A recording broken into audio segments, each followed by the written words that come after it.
사랑이 많으신 하나님 아버지 감사합니다. 오늘도 하나님의 말씀을 배우고자 모일 수 있게 하시니 감사드립니다. 하나님 성경을 배움으로써 하나님의 뜻을 깨닫는 시간 되게 도와주시고 하나님의 뜻을 깨닫고 그 뜻대로 살아가기 위하여 다짐하는 그런 시간 되게 도와주시옵소서. 무엇보다도 더욱더 겸손해지고 하나님을 섬기고 교회를 섬기고 이웃을 섬기는 그리스도인 되게 도와주시옵소서. 감사드리며 예수 그리스도 이름으로 기도합니다. 아멘. 네. 지난번 강의가 이제 사사기까지 강의를 우리가 들었는데요. 사사기는 이제 여호수아가 죽은 다음에 어떻게 이렇게 이스라엘 백성들이 순식간에 타락해버리는지 그런 거에 대해서 잘 기록하고 있죠. 그러니까 이스라엘의 뭐 부분이 타락한 게 아니라 그 지도로 그때 설명했던 것처럼 유다로부터 한 바퀴 삥 돌아서 길앗 넘어가고 유다 전역 모든 지파가 다 왕이 없으므로 자기 소견에 옳은 대로 행할 정도로 하나님도 없고 율법도 지키지 않고 아무것도 기억하지 않는 그렇게 철저하게 타락한 상황을 사사기는 이야기하고 있습니다. 그런데 오늘 우리가 배울 이제 룻기를 보면 사람들이 다 왕이 없으므로 자기 소견에 옳은 대로 살지만 그 안에서도 그래도 거룩함을 지키고 하나님의 율법을 기억하고 지키는 사람들이 룻기에 나와 있습니다. 어떤 사람들인지 한번 나눠보도록 하겠습니다. 룻기 1장 딱 시작할 때 보면은 뭐라고 기록되어 있냐면 사사들이 치리하던 때라고 기록하고 있어요. 그러니까 이 룻기에 기록된 배경 자체가 왕이 없으므로 자기 소견에 사람들이 옳게 그렇게 살아가고 있을 때 이 등장인물들을 살펴보면 되는 거죠. 누가 나오느냐? 이제 엘리멜렉이라는 남자가 나옵니다. 엘리멜렉이 나오미와 결혼하고 두 아들 말론과 기련을 낳죠. 그런데 이 유대 땅 베들레헴에 흉년이 들어서 더 이상 여기서는 못 살겠다. 이제 굶어 죽겠다 싶어가지고 본인들이 물려받은 기업 땅을 버리고 저 요단강 동편 모압 땅으로 넘어갑니다. 그래도 어떻게 거기서 잘 이제 정착을 했죠. 왜냐면 두 아들도 결혼시켜서 오르바와 룻이라는 며느리를 얻습니다. 그런데 이 당시에는 이 여성의 생존권이 누구에게 달려있냐면 어렸을 때는 아버지에게, 그리고 시집을 가서 결혼한 다음에는 남편에게, 그리고 남편이 죽은 다음에는 아들에게서 생존권을 보장받습니다. 그러니까 그 당시에 어떻게든 아들을 낳으려고 하는 그런 문화가 이해는 좀 되죠. 그런데 모압 땅에서 이 나오미가 모든 것을 다 잃어버립니다. 남편이 죽죠. 그 다음에 두 아들이 죽습니다. 그러니까 나오미 입장에서는 아버지도 없고 남편도 없고 아들도 없어진, 그러니까 생존권이 이제 사라진 그런 상황에 처하게 된 거죠. 그런데 누구보다도 어려운 상황에 처한 나오미가 두 며느리를 선대합니다. 너희는 이제 내 두 아들이 죽었으니까 너희에게 또 장가를 보낸 셋째 아들이 나에겐 없다. 그리고 내 하나님께서 내胎를 닫았는데 혹시라도 나에게서 아들이 태어난다고 가정해도 그 아이가 자랄 때까지는 너무 시간이 오래 걸리니 너희는 원래 너희가 살던 곳으로 돌아가라. 이 며느리들마저 없으면 이 여인은 진짜 힘이 없거든요. 나오미는. 그럼에도 불구하고 이 자신들의 며느리의 남은 인생을 생각하고 돌아가라고 권하죠. 근데 처음에는 두 며느리가 우리가 어떻게 어머니를 버리고 돌아갑니까? 하고 막 그래요. 그런데 나오미가 한 번 더 강권하자. 아니다. 너희는 너무 젊다. 가서 너희 살 길을 가라. 했을 때 오르바는 떠납니다. 오르바는 어머니께 그래도 정중하게 인사를 하고 떠나죠. 그런데 룻이 뭐라고 이야기하냐면 룻기 1장 16, 17절에 룻이 이르되 내게 어머니를 떠나며 어머니를 따르지 말고 돌아가라. 강건하지 마옵소서. 어머니께서 가시는 곳에 나도 가고 어머니께서 머무시는 곳에서 나도 머물겠나이다. 어머니의 백성이 나의 백성이 되고 어머니의 하나님이 나의 하나님이 되시리니 어머니께서 죽으시는 곳에서 나도 죽어 거기 묻힐 것이라. 만일 내가 죽는 일 외에 어머니를 떠나면 여호와께서 내게 벌을 내리시고 더 내리시기를 원하나이다 하는지라. 어떻게든 내가 어머니를 따라가겠다고 더 강곡하게 이야기를 하는 거죠. 이 마음이 어떤 마음이냐면 나보다 더 어려운 나오미를 이제 은혜롭고 자비롭고 그렇게 사랑하는 긍휼히 여기는 헤세드의 마음이 작용하고 있는 거예요. 그러자 더 이상 이제 나오미도 이제 너 갈 길 가라고 더 이상 권하지 못하고 뭐라고 하냐면 그러면 우리가 이 모압 땅에서는 너무 어려우니 혹시 고향으로 돌아가면 우리를 도와줄 사람이 있을까 하여 우리가 유다 땅 베들레헴으로 돌아가자. 그러니까 이 두 여인이 한 명은 할머니죠. 어떻게 보면 할머니와 이 여인이 그 요단강 동편 모압 땅에서부터 베들레헴까지 혹시라도 그 예전에 제가 드렸던 그런 지도를 한번 생각해 보시면 굉장히 먼 길을 정말 힘들게 베들레헴까지 돌아가고 있다라는 거죠. 그리고 나오미가 돌아가서 사람들이 너 나오미 아니냐? 라고 물었을 때 나오미가 뭐라고 그랬냐면 이제 나를 나오미라고 부르지 마라. 뭐라고 부르라고 하죠? 나를 부르지 마라. 그쵸? 마라라고 불러라. 이렇게 얘기하죠. 마라의 의미는 쓰다. 예전에 그 마라의 쓴물의 그 뜻이죠. 쓰다. 내 인생이 참 쓰다. 그래서 나오미가 자신의 이름을 마라로 불러다오. 요렇게까지 이야기를 합니다. 그런데 이제 이 두 여인이 농사를 지은 것도 아니고 이제 농사를 지어도 최소 1년은 지나야 먹고 살 게 소출이 생기잖아요. 기업은 있어요. 땅은 있으니까.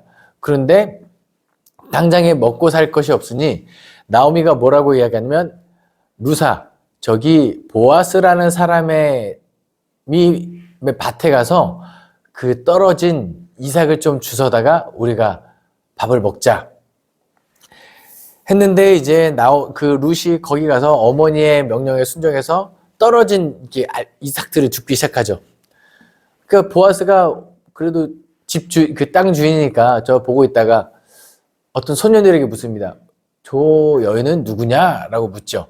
그러니까 소년들이 이 사람 어쩌저쩌고 이런 사정 저런 사정이 해서 이제 룻이라는 여인입니다.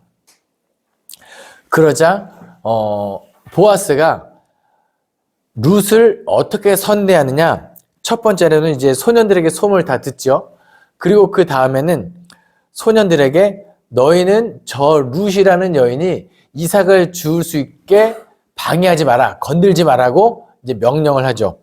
그 다음에 또 식사까지 대접합니다.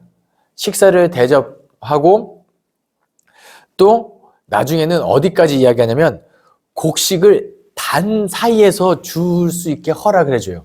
그러니까 뭐냐면 원래는 어떤 것만 주워갈 수 있었냐면 이삭을 베죠, 수확하죠. 그러다가 실수로 떨어진 것들 그런 것만 모퉁이에서 그런 것만 가져갈 수 있는데 룻이 저 단 사이에 떨어지는 것들을 얼마든지 주워가라. 그리고 나중에 심지어는 소년들에게 뭘 명령하면 가다가 그 좀 이삭을 좀 다발로 좀 흘려라. 룻이 많이 가져갈 수 있도록 그것을 흘려라 라고 이렇게 선대를 합니다. 그런데 보아스가 룻을 돕는 이유가 룻기 2장 11절 12절에 나와 있는데요. 보아스가 그에게 대답하여 이르되 내 남편이 죽은 후로 내가 시어머니에게 행한 모든 것과 내 부모와 고국을 떠나기 전에 알지 못하던 백성에게로 온 일이 내게 분명히 알려졌느니라. 여호와께서 내가 행한 일에 보답하시기를 원하며 이스라엘의 하나님 여호와께서 그의 날개 아래에 보호를 받으러 온 내게 온전히 상 주시기를 원하노라 하는지라. 뭐예요? 룻의 어떠한 행동으로 말미암아 이 어머니 자기보다 약한 존재를 어떻게든 힘들게 데리고 와서 선대한 그리고 여호와 보시기에 옳은 행동을 한 이 모습으로 말미암아 내가 너를 선대한다 이렇게 이야기하죠. 그리고 나서 집에 돌아가서 밥을 이제 시어머니랑 먹으려고 하니까 나오미가 놀란 거예요. 아니, 너 어떻게 이렇게 곡식을 많이 가지고 올 수 있었냐? 그러니까 자초지종을 쭉 설명하죠. 그러자 나오미가 또 보아스를 축복합니다. 22장 20절 말씀인데요.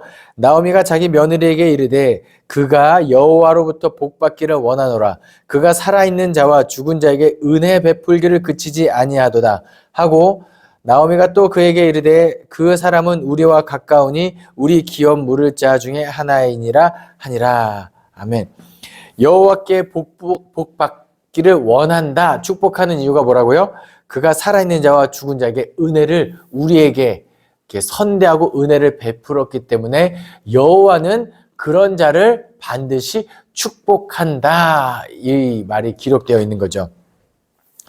그리고 나서 보아스가 어떤 사람인가 보니 예전에 우리 기업을 물을 자, 거기에 혈통이 좀 있는 사람이라는 걸 깨닫고 이 사람으로 하여금 우리 기업을 무르게 해야겠다라고 나오미가 작정을 합니다.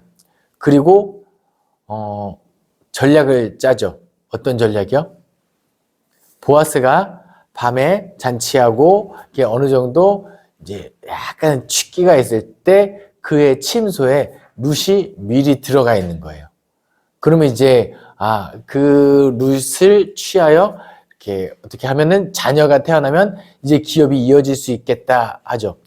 그런데 이제 어찌 보면 여인의 입장에서는 기업을 무르기 위하여 생존권을 보장하기 위하여 그렇게 어머니의 말에 순종하여 보아스 침소에 몰래 숨어 들어가 있죠.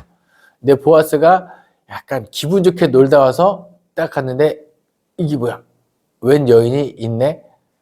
하지만 이제 보아스가 뭐라고 이야기하냐면 너가 왜 이렇게 했는지 안다. 그런데 아직 때를 기다려라. 그때는 언제냐면 나보다 너의 기업을 물을 더 가까운 친족이 있다. 그 사람이 먼저다. 그러니 율법에 기록된 대로 이렇게 진행할 테니 아직 기다려라 하고 얼른 빨리 호이 가라 이렇게 하지 않죠. 뭐냐면 룻의 그런 체면이나 룻의 그런 것들을 다 지켜주죠. 어떻게 해요? 아직 밖에 나가면 사람들이 활동할 수도 있고 사람들이 너를 알아볼 수 있으니 기다려라. 그리고 새벽까지 룻을 붙잡아 두고 이제 사람들이 알아보지 못할 어두워졌을 때 이제 돌아가라 하고 돌려보냅니다. 좀 보아스는 멋있는 것 같습니다. 좀 젠틀한 것 같아요. 그래서 이 룻기 3장에서 우리가 캐치해야 될 건 뭐냐면 기업 물을 자, 기업 물을 자라는 개념, 그리고 인애가 크다, 헤세드라는 개념, 그리고 보아스가 이 3장에서 대화를 할 때 뭐라고 이야기하냐면 룻아, 내가 현숙한 여인인 것을 이미 내가 알고 있다 이 얘기를 해요. 이 현숙한 여인이라는 개념이 왜 중요한지 이 룻기 마지막에 말씀드릴게요. 혹시라도 제가 깜빡하고 있으면 누군가 저에게 한번 언질해 주시기 바랍니다. 그리고 룻을 돌려보내죠. 다음 날이 밝습니다. 다음 날이 밝았을 때 이제 나오미와 룻 그 다음에 자기보다 더 가까운 기업 물을 자를 불러요. 그리고 사람에게 이야기합니다. 그 엘리멜렉의 기업, 이 땅을 내가 물을 거냐, 너가 가질 거냐, 책임질 거냐라고 묻습니다. 그러자 이 사람 입장에서는 이 땡큐 아닙니까? 갑자기 땅이 생기니까 땡큐죠. 그래서 혹 하는데 보아스가 또 뭐라고 얘기하냐면 그런데 이 땅을 가지려면 이 여인들도 책임져야 한다. 그래야지 기업을 물을 수 있다니까 이 남자가 그건 좀 그 정도까지는 아니었나 봅니다. 그래서 그럼 나는 기업을 물을 권리를 포기하겠다. 그러자 율법에 기록된 대로 그럼 신발을 벗어라. 그 땅에서 신발을 벗고 내가 이 기업을 무르지 않겠다고 한 것을 율법에 기록된 대로 행해라. 그리고 나서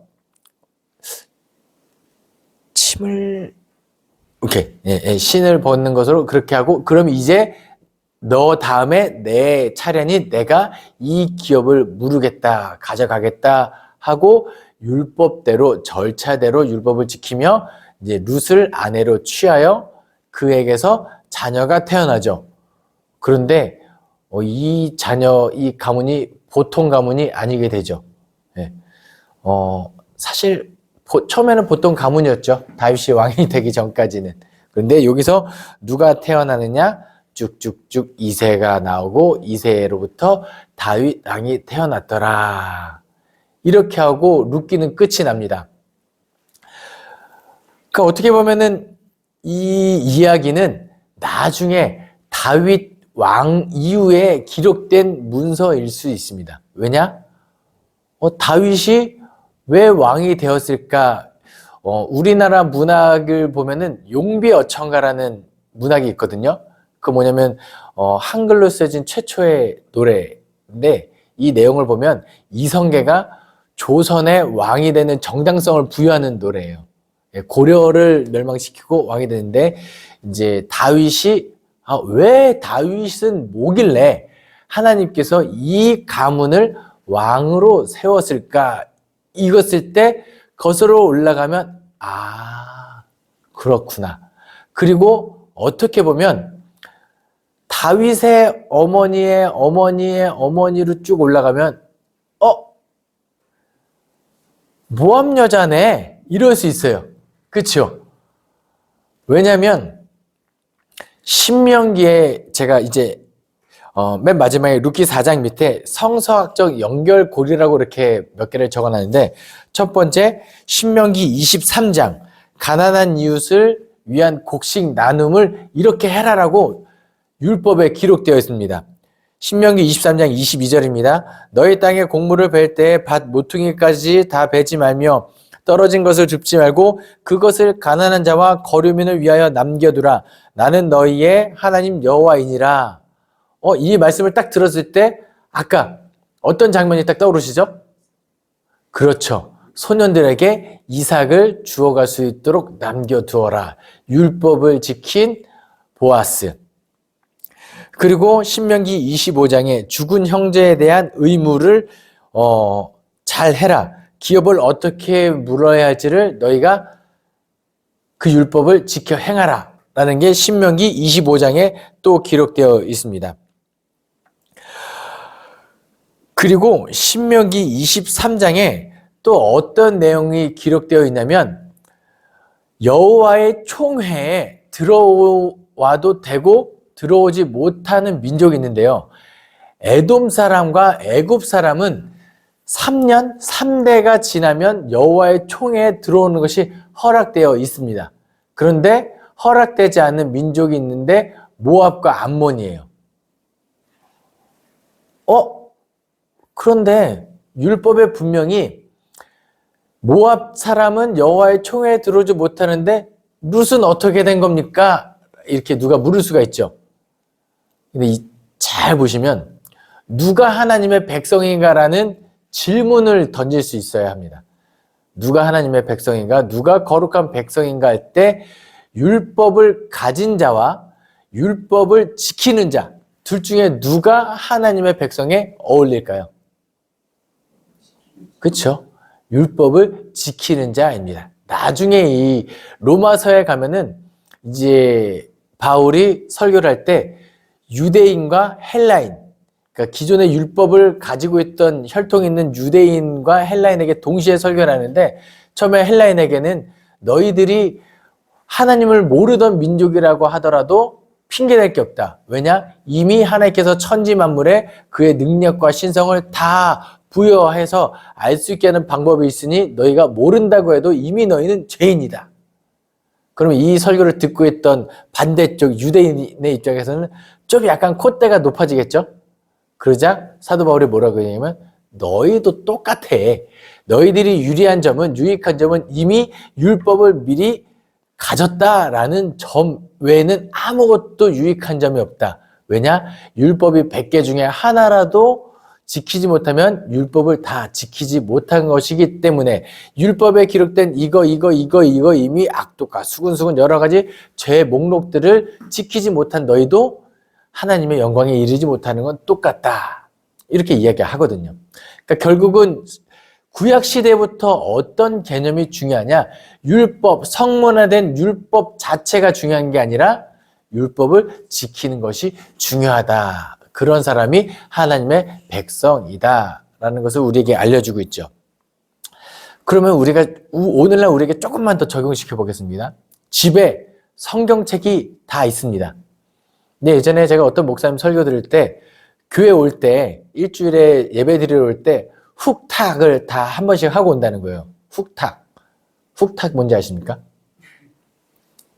그렇죠. 일주일 동안 성경책에 쌓여있던 먼지를 훅탁 털고 온다는 거예요. 그 말은 뭐죠? 일주일 동안 성경책을 한 번도 안 펴봤다는 거예요. 성경책을 집에 모시고 있다고 해서 우리가 결코 하나님의 뜻을 깨달아지고 하나님의 뜻을 알게 되는 것은 아닙니다. 그 하나님의 말씀을 펼쳐서 보고 묵상하고 하나님의 뜻을 깨닫고 그 뜻대로 살아가고자 할 때 우리는 하나님이 찾으시는 온전한 그리스도인이 될 수 있다는 것을 오늘 그것까지도 한번 기억할 수 있었으면 좋겠습니다. 어쨌든 이 룻기에서 하나님께서 우리에게 주시고자 하는 메시지가 어떤 건지 다 아시겠죠? 그럼 이제 마지막으로 번외. 왜 현숙한 여인을 왜 말씀드렸냐면요. 원래 구약 성경만 가지고 있는 히브리 성경에서는요. 성경 배열에서 룻기가 어디 책 다음에 나오냐면요. 잠언 다음에 룻기가 기록되어 있습니다. 우리는 창출, 레민신, 여호수아, 사사기, 룻기로 나오잖아요. 시대적인 흐름으로 그렇게 배열이 되어 있는데 원래 예전부터 갖고 있던 성경책에서는 룻기는 역사서가 아니라 시가서, 시가서가 아니라 어떻게 보죠? 지혜글, 그거 있는데 이렇게 어떤 책들의 묶음에서 잠언 다음에 나오거든요. 그럼 왜 잠언 다음에 룻기가 나오냐면요. 잠언을 쭉 보면 마지막에 르무엘 왕 어머니의 잠언이 나옵니다. 그 르무엘 왕에게 너는 왕으로서 이렇게 살아라. 그리고 어머니로서 이러이러한 사람과 결혼해라. 그리고 그 사람이 어떤 사람이랑 결혼을 해야 하면 현숙한 여인과 결혼해라. 라고 이렇게 이야기해요. 그럼 우리가 질문을 쓰죠. 현숙한 여인이 누군데? 현숙한 여인의 롤모델이 바로 룻이라는 거예요. 어떤 여인을 만나야 되냐? 어떤 여인과 결혼해야 되느냐? 바로 다른 사람을 선대하고 나보다 약한 자들을 사랑하고 그렇게 하나님의 율법을 잘 지키는 여인.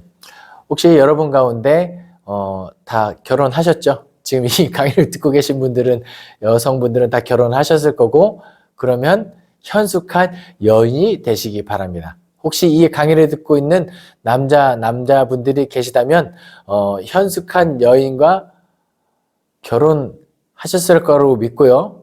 현숙한 여인에게 합당한 남편이 되시기를 바랍니다. 그리고 나중에 결혼할 때도 현숙한 며느리를 얻으시고 그리고 내 딸이 현숙한 누군가의 며느리가 될 수 있도록 하나님의 말씀으로 잘 양육해 주시기를 바랍니다. 기도하겠습니다. 사랑이 많으신 하나님 아버지 감사합니다. 오늘도 룻기를 통하여 우리에게 깨닫게 하신 하나님의 은혜를 기억하게 하시니 감사드립니다.